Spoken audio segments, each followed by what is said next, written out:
মানুষ যদি জানতো যে আজানের কত দাম, তাহলে মানুষ লটারি করতে পারতেন যে আমি এদিন দিব, তুমি ওই দিন দেবো। কিন্তু আমরা আজানের ক্ষেত্রে উদাসীন। আজান করতেছে, আমার মতো আমি কাজ করতেছি, আজানের জবাব দিই না। আমাদের মা বোনরা যারা শুনতেছেন, যারা তারা তো কোনো সময় মসজিদে এসে নামাজ পড়তে পারবে না, কিন্তু যে ব্যক্তি আজান শোনার পরে আজানের জবাব দিবে, এই আজান শুনে যত মানুষ মসজিদে এসে নামাজ আদায় করবে সব পাবে, তাদের আমল নামার মধ্যে যারা আজানের জবাব দিয়েছে তাদের আমল নামার মধ্যে সেই সব দিতে দেওয়া হবে। সুবহানাল্লাহ।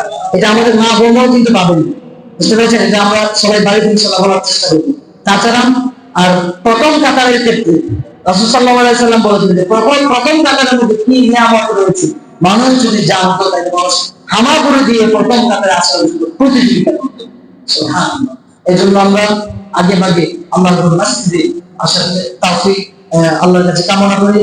আর আমরা চেষ্টা করবো জুমার দিন যে কাজ কাম থাকে আমরা সবাই জানি, আমরা যে সবারই কাজ কাম থাকে, এইগুলো আমরা একটু আগে ভাগে সবাই মসজিদে আসার চেষ্টা করবো ইনশাআল্লাহ। আল্লাহ পাক রব্বুল আলামিন আমাদের সকলকে ঈমানের সাথে রাখুন, সঠিক ইসলাম বুঝে পালন করার তৌফিক দান করুন।